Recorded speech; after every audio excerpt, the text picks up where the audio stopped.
He came back from Hajj, he was totally changed. That Allah will allow some of us to hear these words, and we will hear these words. Enter.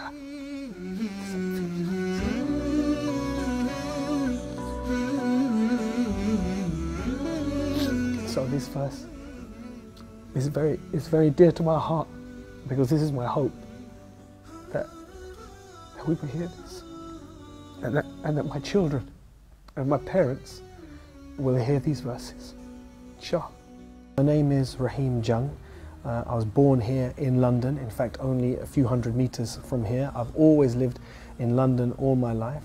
My father came here from India in the 1940s, but his family were originally from Hijaz area of Arabia. But my mother's family are Irish.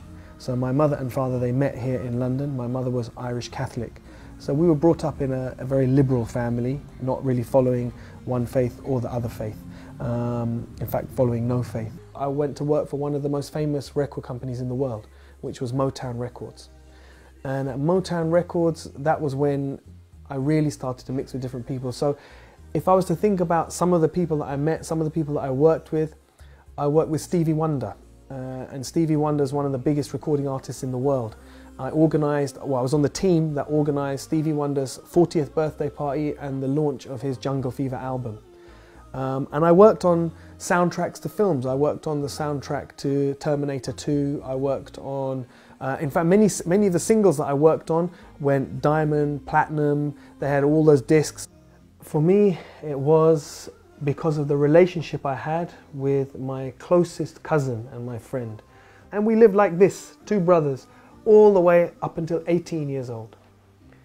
At 18 years old, every summer we used to go for holiday together. And this one summer we made plan for the holiday. And he phoned me and he said, "I've got bad news, bad news." I said, "What?" He said, "I can't come on holiday." I said, "No, why not?" He says, "I have to go for Hajj." I said, "Oh my God."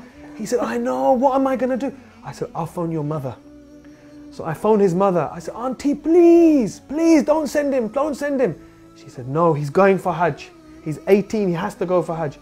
I said, "No, please, we booked holiday." She said, "No, he's going." He said, "What can I do? I'm sorry." So I went on holiday with my other friends. He went for Hajj. When he came back from Hajj, he was totally changed. Totally changed. He started to grow his beard. He stopped coming out with us. He wouldn't come anymore to the places where there was mixing and the place where there was music and all of this. He just started to practice his deen. But when I used to meet him, he was content. He was happy. Things started to change. My career started to have some problems. My relationships started to have some problems. But my heart started to feel different. When things started to go wrong in the music business, and they didn't go wrong from a dunya point of view. From a dunya point of view, they were very good. But inside my heart, I was feeling more and more depressed, more and more empty. And it got to the stage one day when I really thought I was going crazy. I was at my house, I thought I was going mad. And I remember thinking about God and making a deal. And there were many, many sins in my life at that time. And I remember saying to God, "If you help me in this situation that I'm in now, I will give up all my sins for 3 weeks." This was the deal I made with God. And on that day is when I said, "And I will open the Quran and I will read it." And when I opened the Quran and I read it on that day, like a miracle, the verse I read in English, "After every difficulty comes ease. فَإِنَّ مَعَ الْأُسْرِ يُسْرًا إِنَّ مَعَ الْأُسْرِ يُسْرًا." And for me,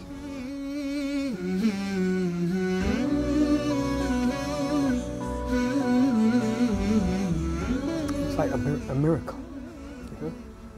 Because I was very desperate at that time, and I didn't know where to go. I didn't know where to turn, and I thought I was going crazy. And the last thing I wanted was a deen, was religion. I didn't want to be religious, I wanted the dunya. It was as if this verse was just written for me, no one else. Allah, that I didn't even know Allah, God, whatever, but that this book somehow knew exactly what I needed at that point and at that time. So it was like a miracle. When I left the music business, I left at a time when people would have questioned why, because I'd been given a lot of success. And I went through a difficult period for the first probably year that I was praying and that I was starting to fast and starting to read about Islam. It was a difficult time because I didn't know what I was going to do with my life. أكبر تحدي واجه رحيم هو رفض أمه لدخول الإسلام. Then when she found out she had cancer, and it was a very bad cancer, only 3 weeks she had to live. For the first time, her heart softened towards Islam. Just a little bit. But it was, wallahi, it was a miracle. Because it was step by step by step. But the key thing, one of the key things, was she called me one day when she was very close to dying. She called me and she said, look, I don't want to be buried. I want to be cremated. So I said to her, no problem. But I said, tell me this. If you're cremated, who's going to do it? She stopped. She said to me, well, what's the alternative?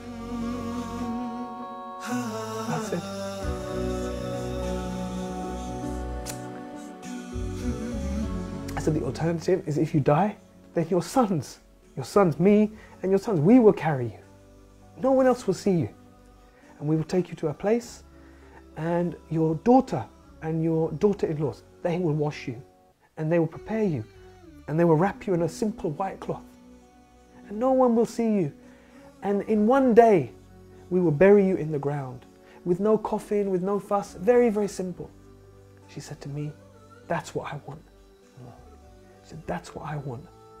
But now I had a problem. She's not Muslim.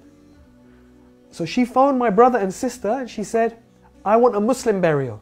I would just try very slowly to give her small bits of dawah. If there is a creator, do you think maybe he sent messengers? Do you think maybe he sent people as guides? And one day she said, yes, I believe that. So Sheikh, for me, I was happy. For me, I was happy. She believes in a creator, she believes in messengers. I thought, inshallah, I have an excuse. I can make dua for her. I can say to the imam, inshallah, we bury her as Muslim. But my son, he was then 14 years old. He said, it's not enough. He said, it's not enough. He said, she has to say Shahada. So I was scared because I thought if he tries to make her say Shahada, then she will say, no, I don't want to say this. And then I have a problem. He said, don't worry, Abba, don't worry. I will talk to her. So he went up to her bedroom. He said, and I was downstairs for like 1 hour. And I was walking around, oh my God, what's happening? Did she say yes? Did she say no? And he came down. He said, easy. He said, no problem. I said, what? He said, she gave Shahada. I said, properly in Arabic. He said, yes, Arabic fully, no problem. And maybe 2-3 days later, she died. Oh. Alhamdulillah. سبحان الله يعني وأن الله يهدي من يريد.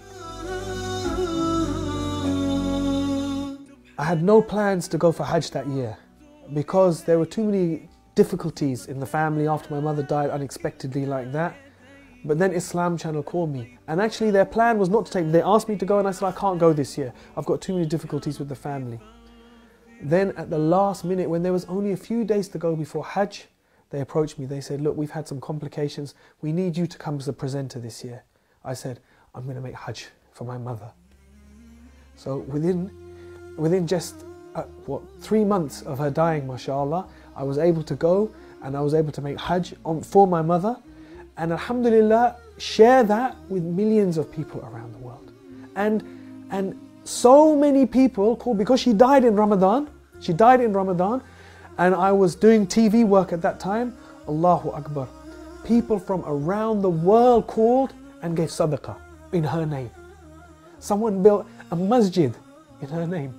So many orphans sponsored in her name. So Allah is Ar-Rahman. Allah is Ar-Rahman.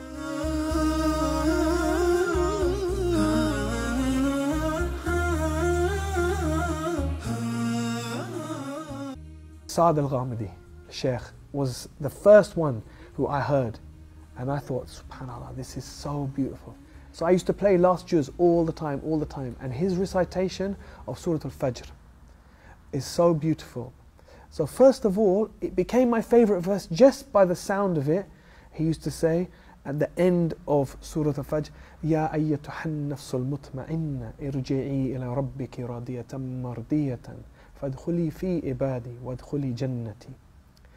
And the way Sheikh Saad Al-Ghamidi recites this, it just is so beautiful. I didn't know what it meant, but it became my favorite verses just by the sound. Then when I began to read and understand what it meant, every time I think about these verses, I just think one thing, that maybe we will hear Allah say this.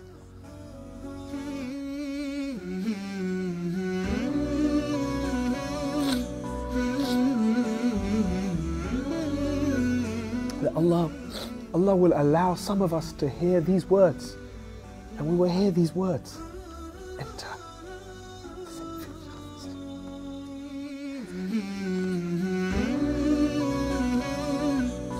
So this verse is very dear to my heart, because this is my hope, that we will hear this, and that my children and my parents will hear these verses.